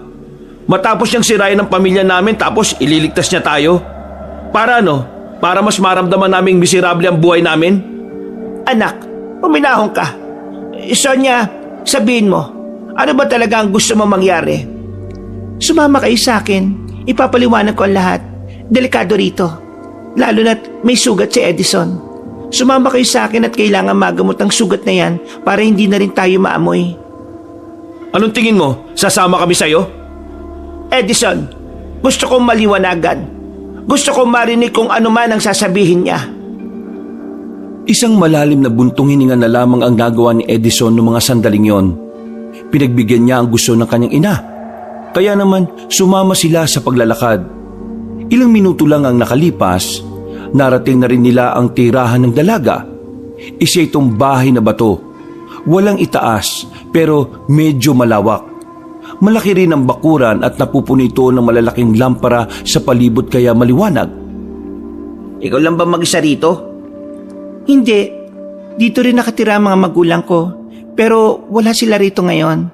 May mahalaga silang misyon na kailangan gawin. Pinupo sila ng dalaga sa gilid. Hinandaan na muna sila nito ng maiinom. Hindi nagtagal, nagumpisa na rin itong ipaalam sa kanila kung ano ang totoo. Oo, naging kabit ako ni Mang Tonyo. Pero hindi ko yung ginawa para manira ng pamilya. Wala lang talaga akong pagpipilian kundi yun lang. Ano bang ibig mong sabihin? Kung hindi paninira ng pamilya ang layunin mo, bakit mo yun ginawa? Ang pamilya ko ay mga manunugis. Ibig sabihin, kami ang uri ng mga tao na pumapaslang talaga ng mga mababangis na nilalang. Gaya na lang ng aswang. Hindi ko kilala si Mang Tonyo. Wala kaming kahit na anong koneksyon noon. Pero yung nilalandi niyang babae ay ang aswang na hinahanap ko. Yun ay ang prinsesa ng mga aswang. Teka, sinasabi mo bang yung aswang na yun ang tunay niyang kabit? Oo, siya nga. Siya ang babaeng kinalolokohan ni Mang Tonyo. Pero nang malaman kong yun na nga ang aswang na target ko, gumawa ko ng paraan para mapalapit kay Mang Tonyo. Nalaman ko rin kasi na kinuha niya yung itim na bato mula sa babae. Ang batong itim na yon ay pinaniniwalaang sagrado. Pinamana yon sa prinsesang aswang. Pero nang pansamantala itong iniluwan ng prinsesa at nakita ni Mang Tonyo, inakala niyang mamahaling bato yon, kaya palihim niyang kinuha. Nalaman kong nasa kanya ang bato na yon base sa kwento niya. Yun ang kailangan ko makuha. Nang makiusap ko sa kanya na hingi ng batong yon, sinabi niya sa akin na ibibigay niya yon sa akin kapag pumayag akong maging kasintahan niya. Wala akong ibang pagpipilian kaya pumayag na ako. Kahit alam ko makakasira ako ng pamilya, ginawa ko. Kasi yun lang ang tanging paraan para makuha ang bato at para mailayo sa kapamakan ng maraming tao. Ang kaso nga lang, nitong nakaraan, ipinagtapat niya sa akin na hindi na niya mahanap kung nasaan ang itim na bato. At ngayon, galit na ang mga aswang. Namatay kasi ang prinsesa dahil sa ginawa niya. Ang batong yun ang tila bumubuhay sa dugo ng prinsesa. At dahil hindi na yun naibalik, yun ang ikinamatay ng prinsesa ng mga aswang. Ano ba meron sa itim na bato na yun? At bakit gustong-gusto nilang mabawi? Ang sagradong bato, pinalulunok ito sa tagapagmana ng mga aswang at iluluwa lamang ito kapag dumating na ang itinakdang panahon. Nais nilang mabawi ang itim na bato ngayon dahil maaari pa rin nilang gamitin ito sa kasamaan kahit wala na ang prinsesa. Ipapalunok ito sa pinakamatandang miyembro ng kanilang angkan at ang miyembro na yon ang siyang mas magiging malakas sa lahat. Una pa lang wala ka talagang intensyon na makasira ng pamilya? Kagaya nga ng sinabi ko, wala akong magawa kundi piliin ang paraan na yon. Naging kabit ako sa sitwasyong hindi ko ginusto. Kung sana, sa una pa lang binigyan niya sa akin ng bato, hindi ako hahantong sa ganoong pamamaraan. Kaso, masyadong tuso at loko-loko si Mang Tonyo. Mahilig talaga siya. At dahil sa pagiging ganon niya, hindi sana matutuon sa baryong ito ang atensyon ng mga aswang. At kayong mag-ina, kayo ang susunod na target ng mga aswang. Gagamitin nila kayo para pilitin si Mang Tonyo na ilabas ang hinahanap nila. Grabe, hindi ako makapaniwala sa mga nalalaman ko. Akala ko talaga nung una, kabit ka lang Ikaw palang tagapagligtas ng sanlibutan. Angas! Ay, sorry. Daldal ko na pala. Gusto ko makipagtulungan kayo sa akin. Ano naman ang gagawin namin? Aling Eva, kailangan niyo po munang umalis sa lugar na ito. Aminin man natin o hindi, kayo ang pinakamadaling makuha ng mga aswang. Meron akong alam na lugar na pwede kayong manatili kung papayag kayo. Kung paraan naman ito sa makakabuti, ay sige, papayag ako. Ikaw Edison, at ikaw rin, pati na rin ang isa pa ninyong kaibigan. Kung papayag kayo, kailangan ko kayo para labanan ng mga aswang. Wala akong kasama sa misyon na ito dahil ang iba kong kasama ay nauna nang namatay nung nakaraan. Kung yung mga kasama mo nga namatay, kami pa kayang wala namang alam sa mga aswang. Kaya nga ituturo ko sa inyo mga dapat nyong gawin. Ano pre? G ka ba? Tandaan mo Edison, kahit pumayag ka o hindi, kasama pa rin kayo sa unang aatake ng aswang dahil pamilya kayo ni Mang Tonyo. Hanggat hindi sila nakakaganti sa pagkamatay ng prinsesa at hanggat wala sa kamay nila ang itim na bato, kailanman hindi magiging ligtas ang buhay ninyo. Sabihin mo nga sa amin, gaano ba kalakas sa mga aswang na yan? Sino bang pinuno nila? Ang pinuno nila, hindi rin pangkaraniwan, si Damaso, isang aswang na may 2 katauhan. 2 katauhan? Paano yun? May mga oras na isa siyang ermitanyo. Hindi mo aakalain na aswang siya. Pero ang totoo, isa siyang mabangis na aswang. Ayon sa pagkakaintindi ko, may parang demonyo sa loob ng katawan niya at kapag nabubuhay yun sa katauhan niya, ay agad siyang nagiging aswang. Yung sinasabi mo bang ermitanyo yung may hawak na mahabang tungkod? Mahaba rin ang bigote at balbas. Tapos, malalim magsalita? Oo, siya nga. Paano niyo nalaman? Una na namin siyang nakausap. Binigyan niya nga kami ng babala Mabait ba talaga siya kapag ermitanyo siya? Mabuti siya kapag ermitanyo katauhan niya. Parang normal na tao na malalim ang pagkakaunawa sa mga bagay-bagay. Pero kapag nabubuhay ang dyablo sa kalooban niya, dito na siya nagiging aswang. Hindi niya kontrolado ang bagay na yon. Kaya nga, hindi siya tinuturing na pinuno ng mga aswang dahil hindi niya kontrolado ang sarili niya. Pero kung iisipin, siya ang pinakamabangis, kaya siya ang pinuno. Kapag nakausap natin yung matandang yun na ermitanyo ang katauhan, paslangin na kagad natin. Hindi natin magagawa yon.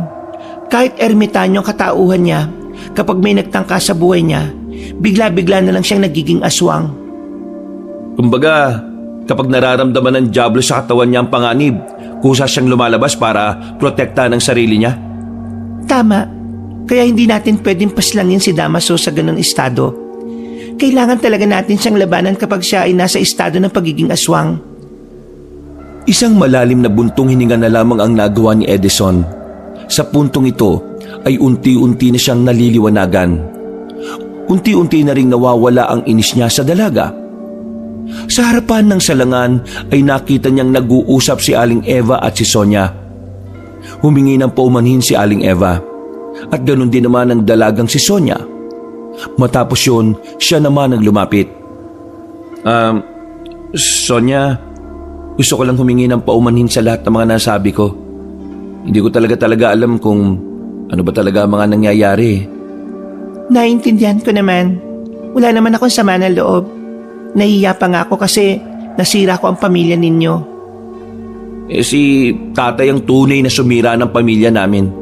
Dahil hindi siya nagbabago At hindi rin naman ikaw ang tunay niyang kabit, kundi yung sinasabi mong prinsesa ng mga aswang. Pero kahit na, naging dahilan pa rin ako ng gulo. Kaya naman sa laban na ito, susubukan kong gawin ang lahat ng makakaya ko para makabawi. Kung sakaling mapaslang nila si tatay ngayon, itutuloy pa rin ba nila yung paghahanap sa amin ni nanay? Brutal ang mga aswang. Hanggat buhay ang angkan ninyo, hindi sila titigil. Lahat ng kadugo ninyo, idadamay nila. Magsisimula yun sa inyo. Naramdaman na lamang ni Edison ang kilabot na mabilis na dumaloy sa kanyang buong sistema. Dahil dito, mas lalo siyang nagkaroon ng dahilan para magkaroon ng kaalaman sa pagpaslang sa mga aswang. Alam niyang yun lang ang tanging paraan para maprotektahan niya ang kanyang ina. Hanggang sa oras ng kanilang pagtulog, iniisip pa rin ni Edison kung papaano nila tatalunin ang mga aswang. Edgar, bukas maaga tayo Babalikan natin si Dada. Papayag naman kayang sumama sa atin yun? Siguro. Hindi ko alam. Sana. Ako kasi, desidido na ako Minsan lang itong mangyayari sa buhay natin. Kumbaga, parang opportunity to. Pambira ka. Ano to, trabaho? Mapanganib to, baliw. Baka akala mo, naglalaro lang tayo Natawa na lamang si Edison sa sinabi ng kanyang kaibigan. Mga ilang sandali lang din ay naramdaman na rin niya ang antok dahil sa halos 2 araw na walang tulog. Mahimbing ang tulog ng binata. Pero pagsapit ng umaga, dito na muling nanumbalik ang kanyang kaba sa kalooban niya. Pre, mukhang nanggaling nga talaga rito yung mga aswang kagabi sa baryo natin Tingnan mo yung simento may mga patak ng dugo. Nung umagang yun ay kararating lang ng 2 sa baryo nila para sunduin si Dada. Bumungod na kagad sa kanila ang mga bakas ng dugo, mga tsinelas na naiwan sa kalsada at mga bakas ito ng kaguluhan. Sa paglalakad nila, narinig din nila ang mga tsismosa na pinag-uusapan si Mang Tonyo. Ayon kasi sa mga yon, namataan nila si Mang Tonyo na may daladalang baril. At sabi pa nga nito, hinabol na naman daw ito ng aswang. Ang tagal mamatay na masamang damo, no? Baliw, tatay mo pa rin yun, no? Wala akong tatay na kagaya niya. Tara na nga, puntahan na natin si Dada. Binilisan na lamang nila ang paglalakad hanggang sa makarating na nga sila sa bahay ni Dada. Nilapitan naman sila agad ng binata. Kita kagad nila ang pasa nito sa ilalim na mata. Oh, ano nangyari dyan? Black eye yan ah. Mukha ka ng panda, pre. Baliw! Narito si tatay, baka madamay pa kayo. Ano, binugbog ka ng tatay mo? Gusto mo, bigyan na natin yung tatay mo eh. O ano? Bigyan ng alin? Nang suntok na chocolate flavor. Buang! Halika, sumama ka sa amin. Teka, saan ba tayo pupunta? Eh kaysa mamatay ka sa bugbog ng tatay mo, mamatay ka na lang na may saysay. Ha? Pinagsasasabi mo? Mama ka na muna. Daming satsat eh. Sa pilitan nilang hinila si Dada palayo sa bakuran nito. Gumilid sila at napatingin pa sa paligid kung may ibang nakakarinig. Lalabanan namin ng mga aswang. Sumama ka sa amin. Ha? Lalabanan ng alin? Aswang? Oo. Yun lang talagang paraan, pre. Para hindi na sila manggulo dito. Ibang na ba kayo? Paano nyo kakalabanin ng aswang eh? Takot na takot nga tayo nung hinabol tayo, di ba? Meron tutulong sa atin. Tutulong? Talaga? Sino naman? Si Sonia. Sino? Si Sonia? Yung kabit ng tatay mo? Ano to? Joke? Basta, komplikado. Papaliwanag na lang namin sa iyo kapag naroon na tayo. Sa ngayon, gusto naming malaman kung sasama ka ba. Kasi kung hindi, ayos lang naman sa amin. Kapag kami namatay, wala ka ng kaibigan. Mas maganda kung sasama ka sa amin para sabay-sabay tayong pumanaw. Uy, para kang siraulo. Paano papayag yan kung ganyan yung mga sinasabi mo? Sige, sasama ako. Wow! Buti naman. Gusto ko patunayan sa tatay ko na hindi ako walang kwentang tao. Ipapamukha ko sa kanya na meron akong kayang gawin. Kapag nakita niya akong nagliligtas ng tao, baka maging proud na rin siya sa akin. Ano man ang dahilan mo, susuportahan ka namin dyan. Di ba, pre? Oo naman, oh. Yan lagi nanlilibre sa atin eh. Kaya proud tayo dyan. O tara na, balikan na natin sila Sonia. Naglakad na sila paalis. Palabas na sana sila ng baryo nang biglang lumitaw si Mang Tonyo mula sa likuran ng nakaparadang truck. Mukhang balisa ang matandang lalaki. Para itong sabog. Kung saan-saan tumitingin ang mga mata. Aligaga. Litaw na litaw ang epekto ng pangamba nito sa kamatayan. Nasaan ang nanay mo? Kailangan ko nanay mo. Ituro mo sa akin kung nasaan si Emma. Para ano? Para gamitin mo na naman si nanay at pagmukhaing tanga? Edison, anak, tulungan mo ako. Hinahabol ako ng mga aswang. Papatay nila ako. Eh kasalanan mo yan eh. Kung bakit nangyayari yan sa'yo. Huwag mo na kami idamay, no? Ano kay damay? Damay-damay na tayo rito dahil pamilya tayo. Di ba ang pamilya nagdadamayan? Pamilya? Naisip mo ba yung salitang pamilya nung nakikipaglandian ka sa prinsesa ng mga aswang? Ha? Anong prinsesa ng mga aswang ang pinagsasabi mo? Hindi mo pala talaga alam na ang ninakawan mo ng itim na bato prinsesa ng mga nilalang na balak pumaslang sa'yo. Wala kang alam? Kasi ang alam mo lang maging makasarili. Wala akong pakialam kung ano pa siya. Papatay ko siya. Sige na, aalis na kami. Bahala ka na sa buhay mo. Hindi kayo pwedeng umalis. Dito ka lang. Bitiwan mo nga ako. Kaya ko kayong protektahan. May dala akong barel. Hindi nagdalawang isip ang matandang lalaki na ilabas ang baril nito. Sa puntong ito naman, nakaramdam ng kaba ang tatlong binata. Palagay kasi nila, nawawala na sa tamang pag-iisip si Mang Tonyo. Kaya delikado para dito na humawak ng baril. Huwag mo akong iiwan, Edison. Kasi pag iniwan mo ako... Itinutok ni Mang Tonyo ang baril sa anak. Nanlaki ang mga mata nito. Sa itsura pa lang ni Mang Tonyo ay alam na ni Edison na kaya nitong kalabitin ang gatilyo. Kaya naman, para hindi siya mabaril ng kanyang ama, sinakyan na lamang niya ang gusto nito. Anong tulong ba gusto mo? Uy, hindi siya pwedeng sumama sa atin. Antonio, ibaba mo muna yung baril na yan para makapag-usap na maayos. Kailangan ko makita si Eva. Kailangan ko siya. Kapag kasama ko siya, pakiramdam ko, ligtas ako eh. Dalhin niyo ako kay Eva. Sige, dadaling ka namin kay nanay. Pero sa isang kondisyon. Ano kondisyon? Ibigay mo sa akin ang baril na yan. Sa sinabing yun ni Edison ay tila nagbago na naman ang mood ng kanyang ama. Muli nitong itinutok ang baril. Gigil na gigil ito. Ha? Anong akala mo sa akin, tanga? Tapos ano? Kapag nasa inyo na yung baril iiwan nyo rin ako? Hoy, Edison, hindi ako pinanganak kahapon. Alam kong ayaw mo sa akin kaya alam ko rin na may iba kang binabalak. Kinabahan si Edison. Hindi niya inaasahan na ganun mag-isip ang kanyang tatay. Hindi na niya alam kung paano ito pakakalmahin. Pero ang sandaling yon ay natigil nang may narinig silang tinig sa gilid. Isang amang nagtatangka sa buhay ng isang anak. Kahindik-hindik na senaryo. Nakakalungkot.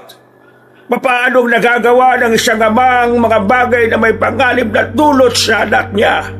Hindi ito nararapat. Noong mga oras na yon, mas lalong kinabahan si Edison. Kahit na ermitanyo pa ang katauhan na matandang si Damaso, hindi sila makampante. Alam nilang anumang oras ay maaaring maging aswang ang matandang nasa harapan nila. At sino ka naman, tanda? Ako isang matandang walang higit na pagkakakilanlan maliban sa aking pangalan. Damaso. Damaso pagkakakilala sa akin ang iilan. Narito ako para ikaw ay pigilan. Sa masama mong gawain, dapat kitang mapakawalan. Manahimik ka. Baliw ka yata eh. Ang dami mong sinasabi, hindi ko naman maintindihan. Tunay ngang mangmanga tinutil ang isang taong umahawak ng baril, sapagkat ang kanyang tapang ay nakadepende sa gatilyo.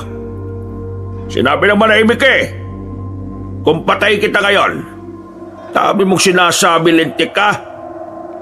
Biglang tinutukan ni Mang Tonyo ang matandang lalaki. Naalarma naman si Edison. Naalala niya kasi ang sinabi ni Sonia na lumalabas ang pagiging aswang ni Damaso kapag may nagtatangka sa buhay nito. Mabilis na binangga ni Edison ang kanyang ama. Nakipag-agawan siya ng baril. At maya-maya lang, nakarinig na sila ng putok ng baril. Kabado ang dalawang binata para kay Edison. Hindi nila alam kung kaninong katawan ang tinamaan ng bala.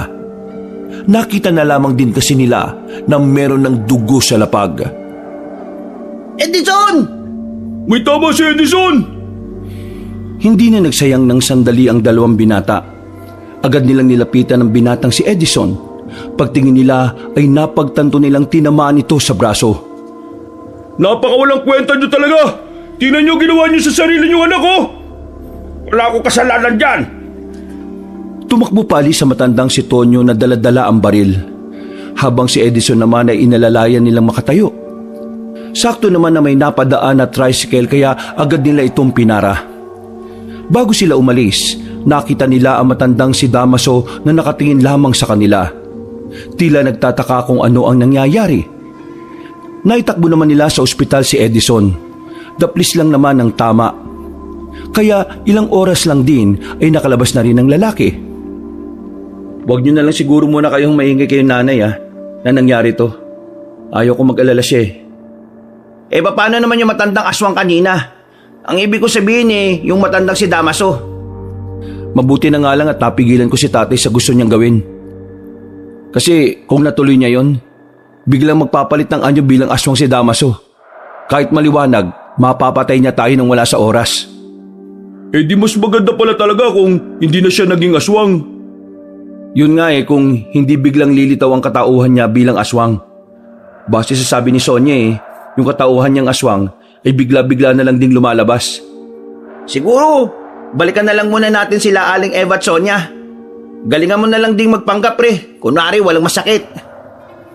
Nakapara sila ng sasakyan at agad din naman silang nakabalik sa bahay ni Sonia. Unang tingin pa lang sa kanya ni Sonia ay alam na agad ng babae na may nangyaring hindi maganda.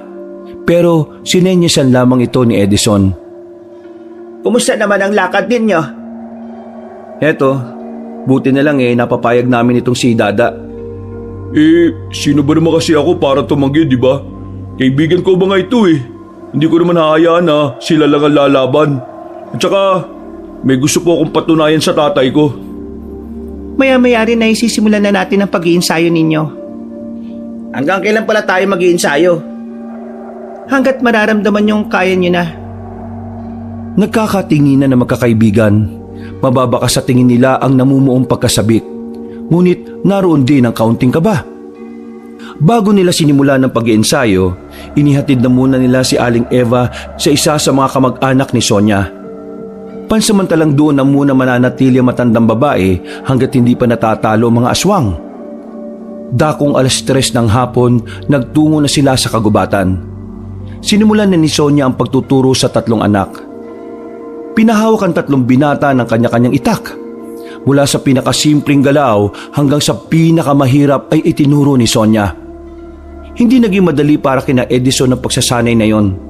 Nahihirapan silang sabayan ng dalaga. Ang alam lang nila ay huwakan ng itak at basta na lamang ihataw. Pagod, ngalay at gutom ang kanilang inabot.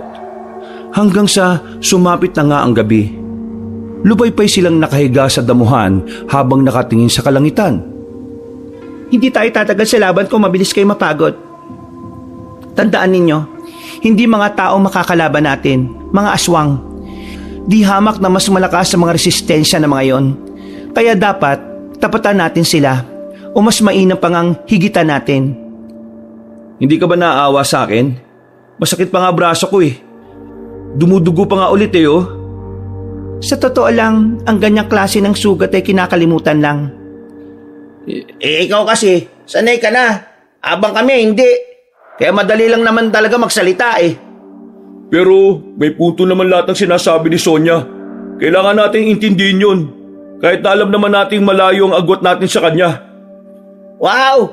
Mukhang maunawain ka ngayon Hindi naman. May napagtanto lang kasi ako sa mga pagmamaltrato sa akin ni tatay.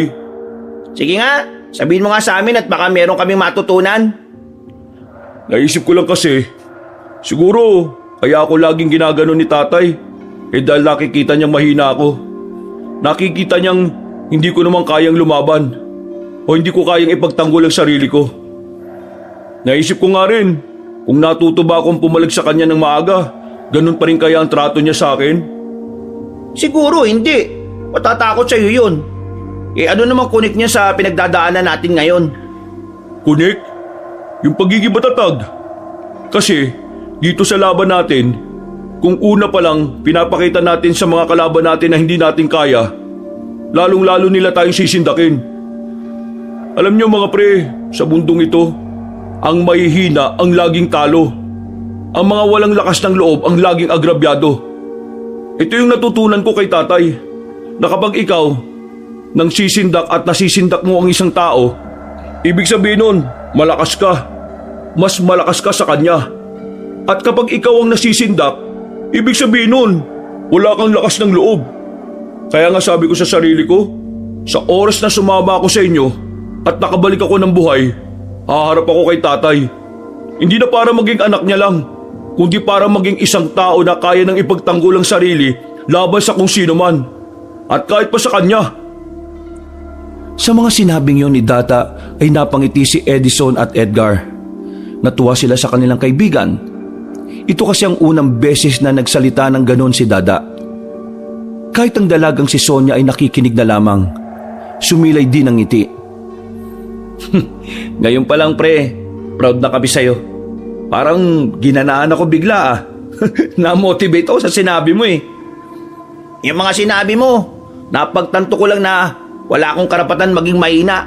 Kaya, pre, salamat Kailangan kasi natin maging malakas Hindi lang naman sa laban na ito, pati na rin sa totoong hamon ng buhay natin. Pumalakpak ang dalagang si Sonia. Napabangon naman ang 3 at napatingin sa dalaga. At dahil dyan, itutuloy na natin ulit ang pagsasanay. Ha? Pero gabi na. Susulitin natin ang mga oras na wala pang mga aswang. Pampira naman Napapakamot na lamang sa ulo si Edison at Edgar. Kahit na ginabi na sila ay sinika pa rin nilang pag-aralan ng mga itinuro sa kanila ni Sonia. At ang pagsasanay na yon ay nasundan ng nasundan. Umabot na sila ng 2 linggo at sa mga araw na nakalipas, tila wala ring namata ang mga aswang sa kanilang lugar. Bagay na naging pabor sa kanila para mas magkaroon pa sila ng oras sa kanilang pag-iinsayo. 2 linggo na rin pala. Mamimiss ko na si nanay. Ang sabi naman ni Sonia, nasa maayos na makalagayan ng nanay mo eh. Isipin mo na lang na malayo naman siya sa kapamakan.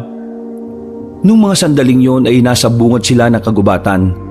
Hinihintay nilang dumating ang dalagang si Sonia. Pero makakalahating oras na silang naroon ay hindi pa rin nila nasisilayan si Sonia. Kaya naman naisipan na lamang nilang balikan ng dalaga sa bahay nito. Sa malayo pa lang, natanaw na nila ang mga aswang na nakapalibot sa bahay ng babae. Nagtago na muna sila sa gilid at nagmasid. Wala ang matandang si Damaso. Kaya naman agad na rin silang humanap ng tamang pagkakataon para makaatake. Siguradong nasa loob si Sonia. Kailangan na natin siyang matulungan. Mukhang dito na yata masusubukan ng mga natutunan natin ah. Ito, gamitin natin to. Oh, ano naman yan? Gasera na kapag sinindihan mo at inihagis, sumasabog. Walang pinalagpas na sandali ang tatlo. Sinindihan nila ang 3 gasera. Nang ihagis nila yon sa harapan ng bahay ni Sonia, agad na nasabugan ng mga aswang. Nagliyab din ang katawan ng mga yon. Sinamantala nila ang pagkakataon na makalapit. Pinagtatataga nila ang mga aswang na nakaiwas sa pagsabog. Dahil sa kanilang ginawa, nagkaroon ng pagkakataon ng dalagang si Sonia. Ayos ka lang ba, Sonia? Ayos lang naman ako. Magaling ang ginawa nyo. Buti na lang dumating kayo at nakagawa ng paraan. Di mo ba sila kaya? Buwang ka ba?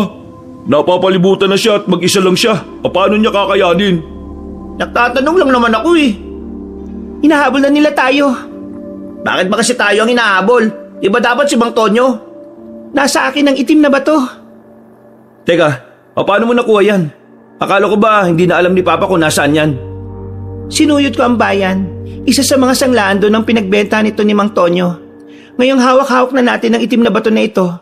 Ang kailangan na lang natin gawin ay ingatan to para hindi mapunta sa mga aswang. Edison, Edgar, Dada, kailangan natin patayin si Damaso. Alam ko kung nasaan siya ngayon. Matapos nilang masiguro na wala ng buhay sa mga aswang na naroon, agad na rin nilang tinungo ang lugar kung nasaan naroon na matandang si Damaso. Ang malawak na kakahuyan ng siyang nagsisilbing tirahan na matanda. Inabutan nila yun na nakaupo sa malaking bato sa harap ng kubo nito. Tila alam na matandang lalaki ang kanilang pagdating. Mga kaibigan mula sa baryo, ano at nandito kaya? May kailangan ba kayo sa akin? O may kailangan lang kayong sabihin? Narito kami para pigilan ang napipintong kasamaan ng mga aswang. Kasamaan ng mga aswang? Ang mga mababangis at pambihirang nilalang? Anong may tutulong ko para sa inyong nais gawin? Mukha yatang naparito kayo dahil may ugnayan ako sa inyong layunin. Kailangan mo lang mawala sa mundong ito, Damaso. Binibini, tila yata iba ang mga sinasabi mo. Ako ay nagugulumihanan sa iyong sinasabi. Ako ay binabagabag ng mga salitang iyong pinakakawalan.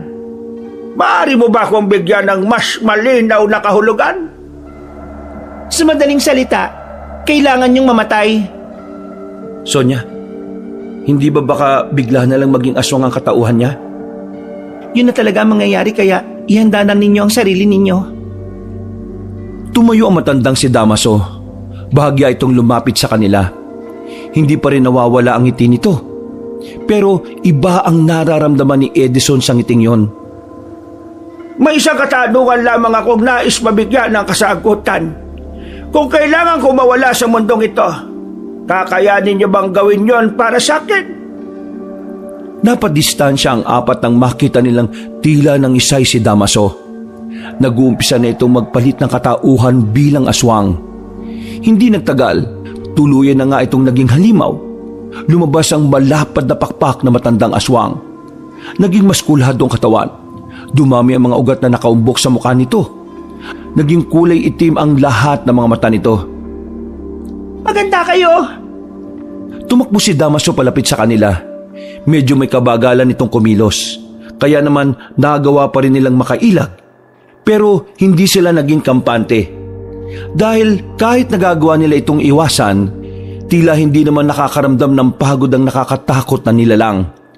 Sa halos 2 minuto nitong paglusob sa kanila, wala silang mahanap na pagkakataon para makatugon sa mga atake nito. Walang mawawala sa focus. Kainis! Hindi siya tumitigil! Takbo lang sila ng takbo. Sa kahit saang pwede nilang mapagtaguan ay sinusuotan na nila. Maya-maya pa, hindi na nga kinaya ni Dada ang pagod. Ito ang unang nakatikim ng malakas na suntok ni Damaso. Tinamaan si Dada sa braso. Pakiramdam ng lalaki ay nabalian siya ng buto sa sobrang sakit. Nang subukan naman itong tulungan ni Edgar, ang binata namang ito ang nasipa. Tumama pa si Edgar sa sanga ng puno. Pagbagsak nito ay tumama rin sa makapal na ugat. Hindi niya ako kakayanin. Di habak ng mga tao lamang kayo. Yun ang akala mo. Mabilis na nakalapit ang babae. Sinamantala nito ang sandaling nakalimot ang aswang. Tinaga ni Sonia si Damaso. Tinamaan naman yon sa tagiliran, pero tila wala man lang nangyari. Akala mo ba mapapatay mo ako ng ganyan? Nagkakamali ka, babae. Ibigay mo na lang sa akin ang itim na bato kung gusto mo pang mabuhay.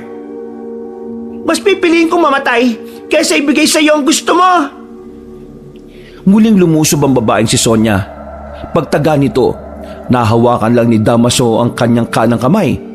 Hinila ng aswang ng malakas si Sonia, sabay binalibag. Unang tumama ang likod nito sa lapag.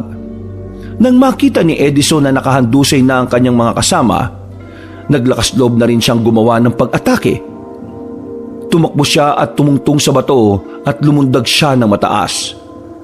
Itatarak na sana niya ang itak sa dibdib ng aswang. Ang kaso nga lang ay nagawa siyang ilaga na matanda nang bigla itong lumipad. Hindi nagpatinag si Edison. Mabilis niyang dinukot ang tirador na nasa bewang niya. Binalahan niya yon ng malaking bulitas. Tinamaan niya sa mata si Damaso na naging dahilan para bumagsak ito sa likod ng mga puno.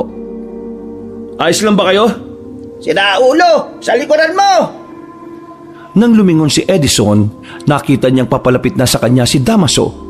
Mabuti na lamang kinuha rin ni Dada ang tirador nito. Kahit masakit ang braso ay agad niyang binalahan din ng bulitas. Tinamaan ito ng lalaki sa bandang leeg. Napatigil ang halimaw. Si Sonia naman ang nakakuha ng tamang pagkakataon. Mabilis na tumungo ang babae sa likuran ni Damaso. Pinagtatataga niya yon ng ilang beses. Dahil doon, napilitang lumayo muna ang aswang. Biglang hiningal si Damaso. Inakala na nilang nakakalamang na sila sa laban dahil doon. Pero nangamba sila nang marinig nilang tumatawa lang ang matandang aswang. Sira ulo yata yan ah. Hindi pa rin sapat. Kailangan natin na mas tapangan pa. Iandaan niyo ulit ang mga sarili ninyo. Nakita na lamang nilang nangingisay-ngisay na naman si Damaso. Kaya bago pa makapagpalit yun ng bagong anyo, sabay-sabay na rin silang lumapit doon. Pero biglang lumipad sa itaas ang aswang. Hindi niyo ako matatalo! Lumipad pa ibaba ang aswang. Sa muli nitong pag-atake sa kanila, tinamaan na nito si Edison. Tumilapon ng binata. Nasugatan pa ito sa hita dahil sa mahahabang kuko ng kanilang kalaban. Agad din namang kumilos ang dalaga. Nakipagtagisan ito sa aswang. Pero sa puntong ito, tila mas bumilis na si Damaso. Hindi ito gaya ng una nilang nakalaban. Huwag kang lalapit! Dada, wag! Hindi nakinig ang binatang si Dada sa sinabi nila. Tumuloy pa rin ito kahit nakitang-kita ito ni Damaso. Pagtaga ni Dada ng itak, nahawakan ni Damaso ang kamay ng binata. Iniangat ito sa ere. Mang kay Dada itatarak ang itak, pero nakabangon na pala si Edison. Tinira niya ulit ng tirador ang aswang. Tinamaan naman yun sa sentido kaya nakaramdam yun ng pagkahilo. Pero dahil sa ginawang yun ni Edison ay nadagdagan lamang ang galit ng kanilang kalaban. Nakalapit agad si Damaso kay Edison. Hinawakan ng aswang ang binata sa hita at saka pinaghahampas sa katawan ng puno. Sinunod naman ito si Dada na agad din namang nawala ng malay nang tumama ang ulo sa lapag. Si Edgar naman ay nakalmot sa binti, dahilan para mahirapan niya itong makatayo.